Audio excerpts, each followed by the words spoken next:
Hello everyone, welcome back to all of you in the Smelly Army. So today we're going to be having a look at some fragrances by the House of Dua. Before we get into that, just a quick update on my job hunting, because I mentioned in the last video I'd been for a job interview and I'm looking for a new job. So that one didn't go too well. I made a bit of a faux pas at the end of the interview, but I went for one this week as well, and I think I did a lot better this time. I was very careful and I think I really answered all the questions really rather well, and we got to the end of the interview and the chap doing the interview, who was the head of the company, said, look, I beg your pardon, I'm sorry if I seemed a little bit under the weather today. I've had a really tiring week. I've been absolutely flat out this week with everything that I have to do here. And I said, look, that's okay, I understand. Running a big company like this takes an awful lot of work. And he kind of laughed and said, yeah, tell me something I don't already know. So I said, well, all right then, everyone can tell you're wearing a wig.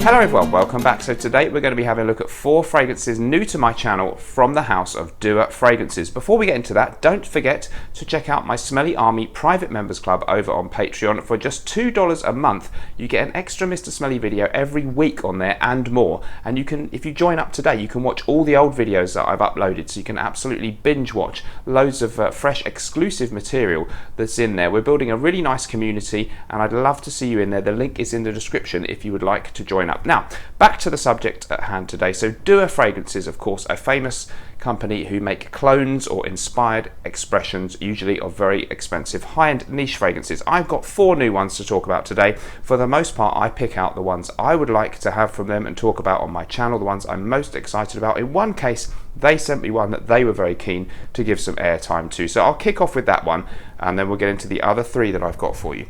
So they're very cheeky because they've already brought out a version of a Ventus cologne, and of course it's called Poseidon's cologne. So the Dua versions of Ventus are normally called Poseidon something or other, and this one, Poseidon's cologne. I did a review of a Ventus cologne just a few days ago and I said it was a very pleasant fragrance, a very nice opening, but not my favourite fresh heat from Creed. Let's get into the notes on the Dua fragrance then. You've got pineapple, green apple, mint, ginger, mandarin orange, pink pepper, patchouli, sandalwood, vetiver, musk, styrax, benzoin, birch and tonka bean.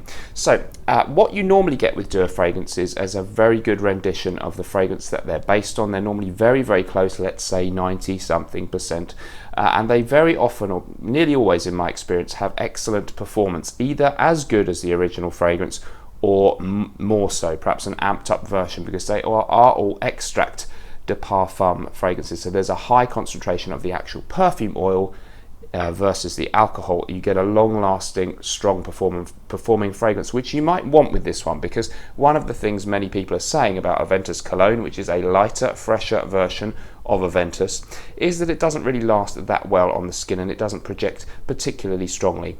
The Dua one, I've compared it to my sample that I have from Fragrance Samples UK, extremely close to the original fragrance, only a bit more in your face in the opening. I mean, it takes that opening, smells really like the exact same DNA, but perhaps because there's more fragrance oil in there, it's a bit more strong, it's a bit more three-dimensional, really in your face, and it hangs on to that opening, the freshness and zinginess of the beginning, for a really long time on your clothes and on your skin. So I think that Ventus cologne is just okay. It's not my favorite Creed fresh fragrance, but if you are interested to get a version of it that actually lasts longer and smells 90 something percent the same, probably, I think this would be a really good bet. I think the price is 30 mil for $60. So it's not terribly cheap. The packaging, actually quite nice. I like the labels now, but they're very simply packaged and they come in a box like this. So they do perform really well. This one, no exception. And if you're interested to get your hands on some Ventus cologne type smell, but you don't want a full 100ml bottle or 50ml bottle from Creed,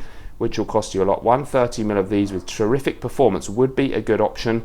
But for me, it's just an okay, nice smell, so not blown away by that one. Moving on then, the next 3 were all my own choices to pick up, and I'm really excited about each and every one of them. The first of the 3 then that I'm going to mention is CHYPRE Supreme.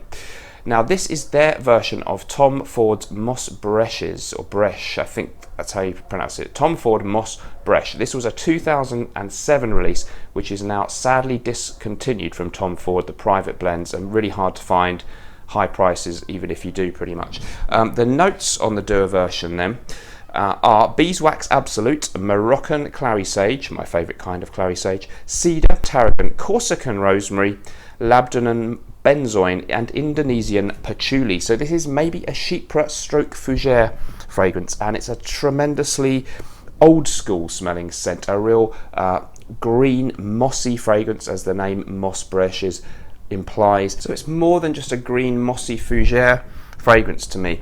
It's got this real kind of sweetness about it and a density about the smell, very, very reminiscent of old vintage fragrances. There's actually a smell that I'd sort of thought I recognised in a lot of my vintage bottles of Oscar de la Renta, Pour Louis or Chanel Antaeus, and I thought maybe that's the smell of a fragrance that has aged, and it's not meant to smell like that when it's first released, but over the years this has happened in the bottle. But it seems to be actually how they perhaps did smell when they were first made, because this one has that note and I'm not sure what it is. Very rich, you know, the typical kind of patchouli, labdanum, these heavy notes are very, very much in evidence in this one, but there is this benzoin sweetness giving it a certain, making it maybe a little bit more unisex than some green mossy fougere fragrances. Probably most people see that as a man's fragrance, but I really, really love this one. I've never smelled the original fragrance. I don't have a sample. I'd love to try it, but I'm really happy to pick up this one because I've always heard about that fragrance and thought that it would be right up my street.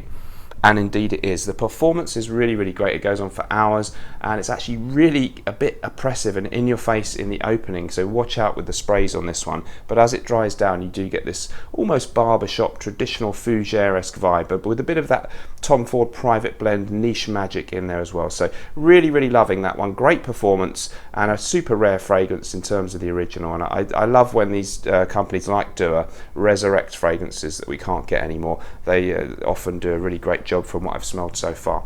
So Moss Breches, the rendition from Dua, Chypre Supreme. Loving that juice. Moving on then, the other one that I picked up next and was very equally excited to try is Wild Neroli from Dua. This is of course their take on Creed's Neroli Sauvage, a beautiful fresh citrus aromatic scent. Same kind of price for this. Oh no, this one's just $50 for 30ml. And the notes: Sicilian bergamot, grapefruit, Italian neroli, verbena and ambergris.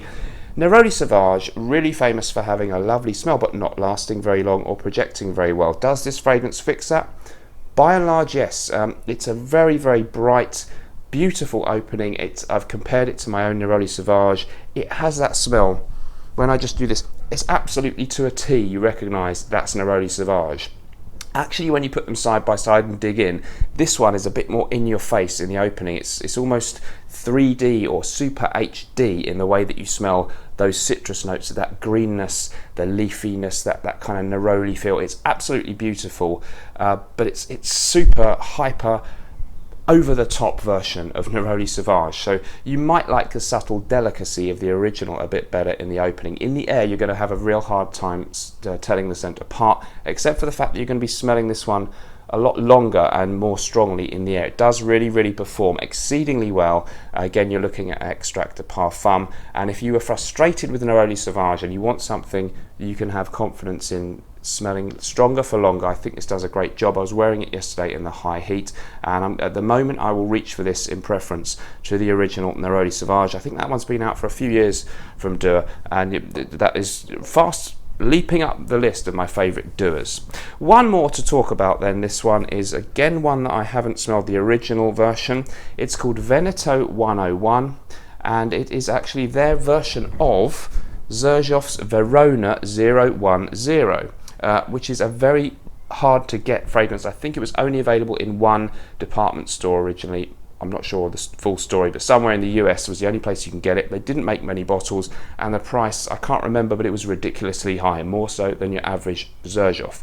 Basically, I'm not going to go into huge depth because I've had less time wearing this one actually. Beautiful combination of citrus and vanilla. If you like a lovely lemon cake type smell, this could be the one to go for. Similar to Lyra, which is also by Xerjoff, but maybe a little bit more rich and pungent than that, and it's somewhere on my body. got a subtle undertone of chocolate, which differentiates it, I think, perhaps from Lyra. Actually, the notes, no, I don't have the full note listing, but if you're looking for a really, really high quality smelling vanilla fragrance with a bit of citrus, you could actually get away with in summer with Stella, again, almost beast mode, I think it is beast mode performance, then that's worth looking into. And of course, it's a rendition of something that most normal people can't afford. The price on that one, I think it might be a slight bit more expensive than the normal ones. It might be $70. Check on the website, don't quote me. I will put a link to their website. I was sent the fragrances free of charge for review, so please bear that in mind.